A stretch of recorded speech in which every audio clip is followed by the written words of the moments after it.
Good morning, শুভ সকাল। বাইরে নেমেছে মুষলধারে বৃষ্টি। এখন ঘড়ির কাঁটা 6টার ঘরে, সকাল 6টা কিন্তু।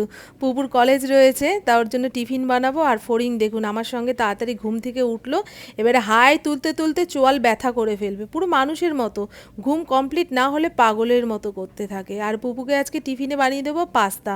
পাস্তাটা এই একটু আগেই সেদ্ধ করলাম। রাতে সেদ্ধ করে রাখলে সকালবেলা চটজলদি টিফিনটা বানানো হয়ে যেত, কিন্তু রাতে তো ঠিক করতে পারছিলাম না কি টিফিনে দেব না দেব। তা তেলের মধ্যে আলু পেঁয়াজ ডিম ভাজা ভাজা করে নিয়ে সেদ্ধ পাস্তাটা দিয়ে নাড়িয়ে নিলাম। আর ওটা হচ্ছে পাস্তা সস, 1 চামচ দিয়ে দিলে এত সুন্দর টেস্ট আসে, শুধু ওই পাস্তা সসের জন্যই। বেশি পরিমাণেই বানিয়ে ফেলেছি। তা পুপুর টিফিনে যতটুকু দিতে লাগবে দিয়ে দিই, বাদ বাকিটা রাখবো, আমি সকালে টিফিনে খেয়ে নিতে পারবো। আমার না সকাল সকাল ঘুম থেকে উঠলে খুব খিদা পায়, কাজকর্ম শেষ হলো কি না হলো আমার খিদা পেয়ে যায়। আর পুপু কলেজে খেয়ে বেরোবে ওই কি বলে মুসলি। তা দুধটা একটু মাইক্রো ওভেনে গরম করে নিলাম, উষ্ণ গরম হয়েছে, এর মধ্যে একটুখানি মুসলি দিলাম, ভিজে নরম হয়ে যাবে, খেয়ে বেরিয়ে যাক। আর দেখুন ফড়িং কেমন তাকিয়ে রয়েছে, কেমন ফনা বের করে।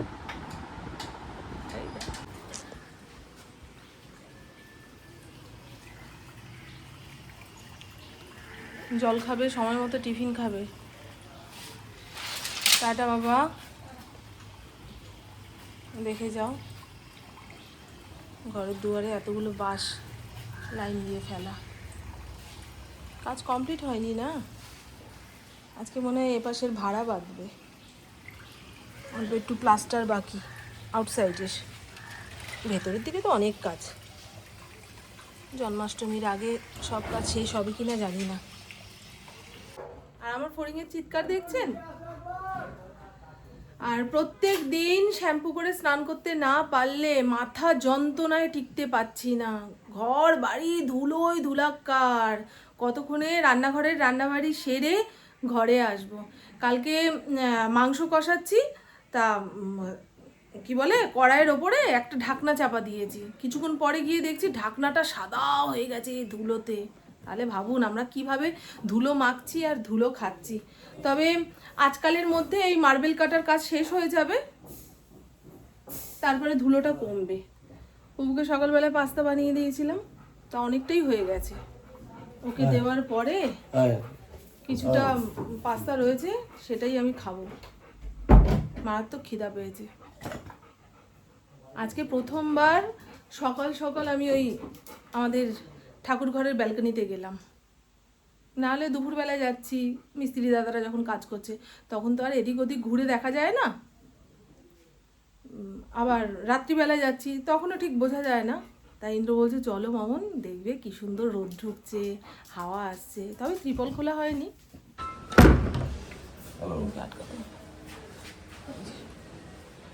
মার্বেল ঘষার মেশিন চলে এসছে, আজকে থেকে আবার মার্বেল ঘষা হবে। অল্পই কাজ।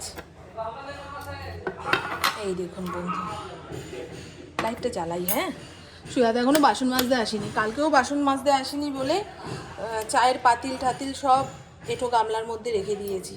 ও যতক্ষণ না বাসন মেজে দিয়ে যাবে ততক্ষণ আমি চা বানিয়ে খেতে পারবো না। তাই এটা খাই, তারপরে বাসন মাজা হয়ে গেলে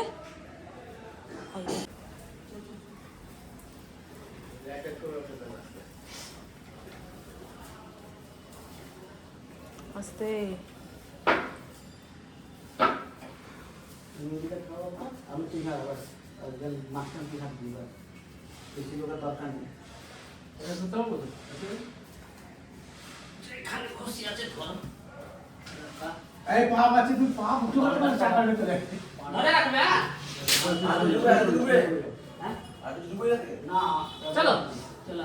বেশ অনেকক্ষণ পর নিজের জন্য 1 কাপ চা বানালাম, ইন্দ্রর জন্য খাবার রেডি করে টেবিলে রেখেছি।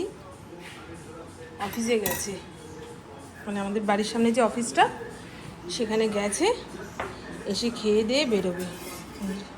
দুধের মধ্যে মুসলি ভিজিয়ে রেখেছি, আর আমি অল্প একটু চা বানিয়ে নিলাম। এই চাটা না খেলে না চোখ খুলে রাখতে পারছি না, এক্ষুনি ঘুমিয়ে পড়ছিলাম। অনেক সকাল সকাল উঠলে যা হয় আর কি।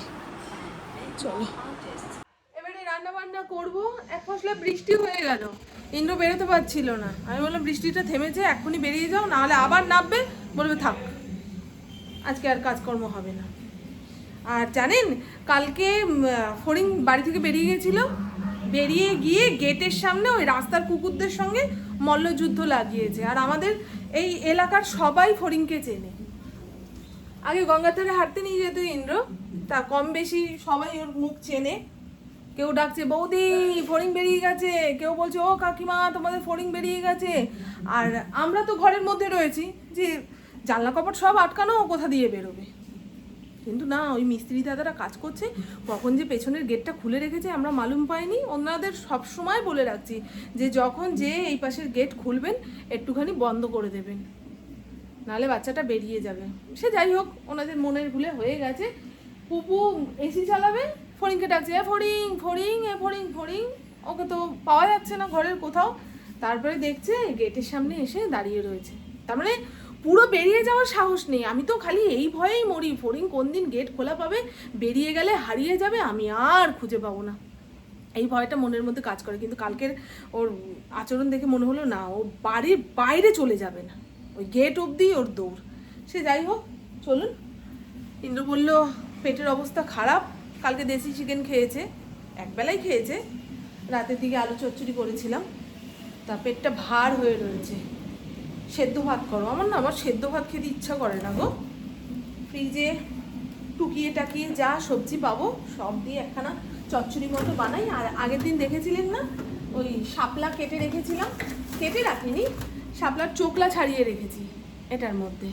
এই শাপলাটা রান্না করব, আর আপনাদেরও দেখাবো কীভাবে শাপলাটা রান্না করি। চলুন, টুটি বুটি অনেক সবজি আছে, মোচাটা ছাড়ানো হয়নি বলে খাওয়া হচ্ছে না। ছাড়াবো, আজকে ছাড়াবো, আজকে ব্যায়ামেও যাব। আমার ব্যায়ামের ক্লাস যে কি কামাই হচ্ছে গো। একটু দেরি করে মিস্ত্রি দাদারা বাড়ি যাচ্ছে, আমি ঘর দোর খালি পেলে কী করে বেরিয়ে যাইব, এটাই তো পাচ্ছি না। আর এই যে ফ্রিজ ঘেটে টুকিয়ে টাকিয়ে বেশ অনেক ধরনেরই সবজি পেয়েছি। পেঁপে, কুমড়ো, কাঁঠালের দানা সব একটু একটু করে কাটতে কাটতে দেখুন এক গামলা হয়েছে। এরকম টুকানো সবজি দিয়ে নিরামিষ তরকারি বানালে খেতে ভালোই লাগে। আর এখানে শাপলাটাকে যে ছাড়িয়ে খবরের কাগজ মুড়ে রেখেছিলাম, দেখুন পুরো টাটকা রয়েছে, বাইরে রাখলে না দড়ি দড়ি হয়ে যায়। ওই কেটে রাখা শাপলাটাকে 10 থেকে 15 মিনিট লবণ জলে ভিজিয়ে রেখেছিলাম।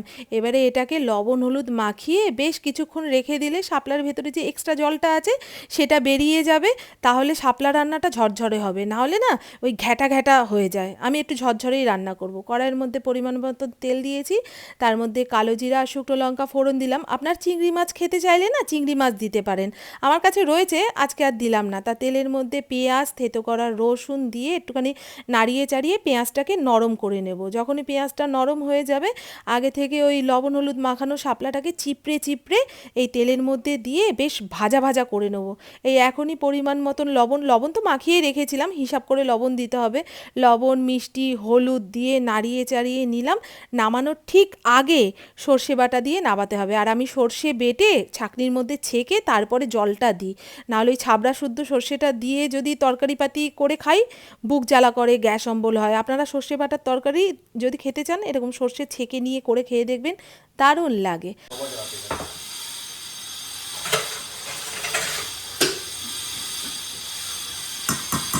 আস্তে করে বের করো, হাঁড়িটা না উল্টে যায় আমাদের, তাহলে আমাদের বুকে কাটা পড়ে যাবে, বলে দিলাম।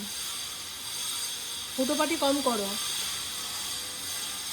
এখন বাড়ির 4টেকে খেতে দেবে। হরিণ তো আছেই, রঙ্গিলার 2 বউ সব একসঙ্গে হল্লা করতে করতে ঢুকলো ইন্দ্র যখন বাড়িতে এসছে। আর সারাদিন ওদের খবর পাওয়া যাবে না, ইন্দ্র যখন আসবে তখনই আসবে, আবার ইন্দ্র বেরিয়ে যাবে, ওরাও বেরিয়ে যাবে।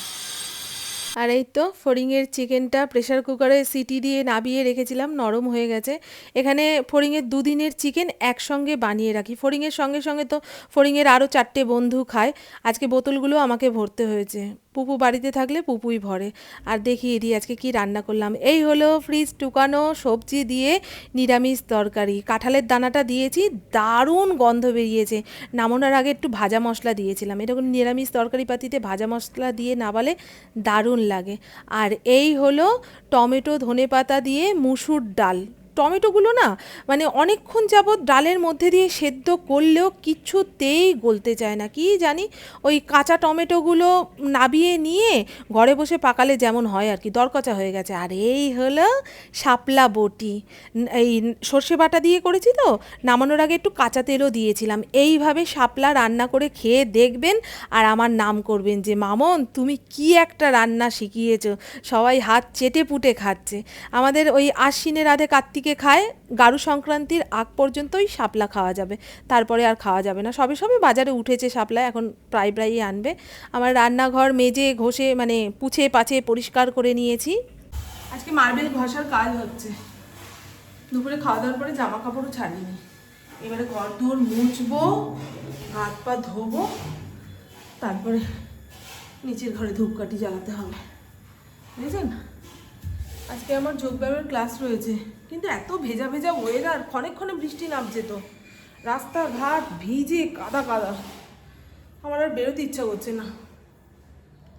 এরকম ভেজা ভেজা ওয়েদারে মনে হয় ঘরে বসে নিজের মতো সময় কাটাই, নয় টিভি দেখি, নয় এক কাপ চা খাই। এই দেখুন, এগুলো হচ্ছে পাথর, এগুলো সব ওই মেশিনের মধ্যে অ্যাটাচ করে তারপরে দেখছি এইভাবে এইভাবে ঘোরাচ্ছে, পালিশ হচ্ছে।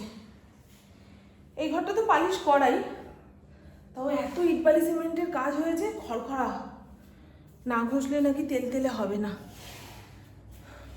নন্টে ফন্টে দাম বাড়ির চারপাশ পরিষ্কার করছে, যা পাথরের টুকরো পড়েছে, তারপরে এই টাইলস ভাঙা পড়েছে, সব গুছিয়ে রেখে যা হাঁপিয়ে গেছি, দেখেছেন। একদম নিচের ঘর থেকে টানা এই এতটা পর্যন্ত আসলাম, দম আটকে মরে যাচ্ছি। মানুষের খাওয়া দাওয়া যেমন তেমন, ঘুমটা ঠিকঠাক না হলে না মেজাজ খিটখিটে লাগে, কাজে কর্মে মন লাগে না। আর এই দেখুন বন্ধু, ঠাকুর ঘরের কাজ মোটামুটি কমপ্লিট। এখন এই যে এই ফাঁকা জায়গাটা দেখছেন, কাঠমিস্ত্রি দাদা এসে দুটো ড্রয়ার করে দেবে, একটার মধ্যে ধূপকাঠি মোমবাতি যা শুকনো জিনিস আছে সেগুলো রাখা হবে, আর একটা ড্রয়ারে গোপালের জামা কাপড় বিছানা পাট সব রাখা হবে। এই ভেবেই এই দুটো ড্রয়ার করা হয়েছে।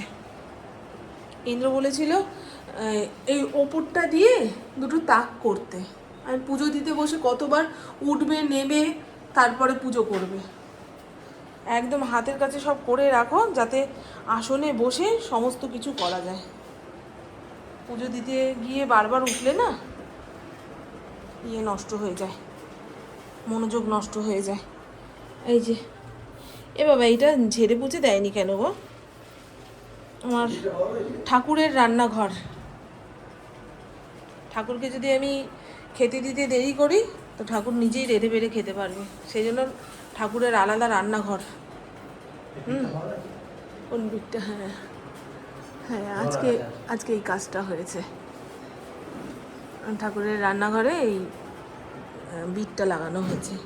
আবার ঠাকুরের নামে যদি লিখিত পড়িত করে দিই, আমাকে রাঁধতে দেখলে বলবেন ও এই তো বলেছিলে তুমি ঠাকুরের জন্য বানিয়েছো রান্নাঘরটা, এখন তোমরাই দেখি রেঁধে বেড়ে খাচ্ছ। আরে ঠাকুর হলো জগৎ সংসারের সৃষ্টিকর্তা, কে মামুন কখন আমাকে জল মিষ্টি ফুল দেবে সেই আশায় কি আর ঠাকুর বসে থাকে গো?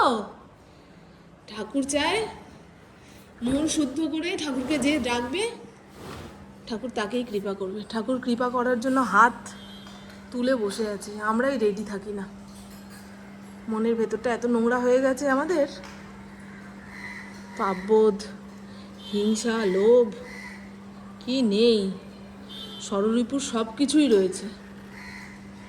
ভগবান বলে ওই ষড়রিপুকে কন্ট্রোল কর আর আমাকে ডাক, আমাকে ডাক আর ষড়রিপু কন্ট্রোল কর, তাহলেই আমি কৃপা করব, বুঝেছেন। এই আসলটাই তো আমরা বুঝি না। ঠাকুরকে কি দেব, ঠাকুরকে সন্দেশ দেবো না গুজিয়া দেবো, নকুলদানা দিলে যদি ঠাকুর কৃপা না করে, এই সমস্ত ভেবে ভেবে আমাদের ভক্তির চেয়ে ভয় বাড়ছে বেশি। এইখানকার ইয়েতে জ্বালাবে না, আছে নাকি এখানকার ইয়ে? ও এই দেখুন বন্ধু, ট্রেডমিলটা এইখানে বের করে রেখেছে, বাবা ধুলো, এ তো একদম শেষ। দেখেছেন এই ত্রিপলটা খুলে দিলে বুঝতে পারবেন আমাদের বাড়ির চারপাশের পরিবেশটা এখান দিয়ে কীভাবে দেখা যায়, কীরকম দেখতে লাগে, বুঝলেন? এই দেখুন। কিন্তু বলবে এখন থেকে তুমি তোমার বন্ধুদের দেখিয়ে দিচ্ছ, যখন কমপ্লিট হবে তখন যদি তোমার বন্ধুদের দেখাও, বন্ধুরা চমকাবে, সারপ্রাইজ হবে। কিন্তু আমি তো লোভ সামলাতে পারছি না, কতক্ষণে আমি আমার বন্ধুদের সব দেখাবো। এই দেখুন,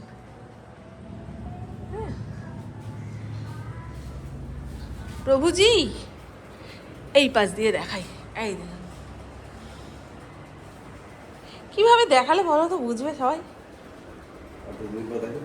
হ্যাঁ, এটা ঠাকুরের ঘর না কিন্তু, এই যে এই বড় জায়গাটা দেখছেন, এই পুরোটাই ঠাকুরের ঘর, পুরো বাড়িটাই আমার ঠাকুরের বাড়ি। কিন্তু ঠাকুরের জন্য আলাদা একটা সিংহাসন লাগে, তাই তাকে এইখানটা একটা সিংহাসন দিয়েছি, মানে উনি আমাদের দিয়ে করিয়ে নিয়েছেন, বুঝেছেন? ঠাকুর ঘর ছোট হয়ে গেল কেন, ঠাকুর ঘর ছোট হয়ে গেল কেন? আসলে এত বড় ঠাকুর ঘর প্রথম থেকে দেখে আসছেন তো, হঠাৎ করে এই জায়গাটা থেকে তুলে এনে ঠাকুরকে এখানে বসাচ্ছি, ওইখানকার থেকে একটু ছোট জায়গা, আপনাদের খারাপ, হ্যাঁ আপনাদের একটু খারাপ লাগছে, কিন্তু যখন হয়ে যাবে তখন দেখবেন।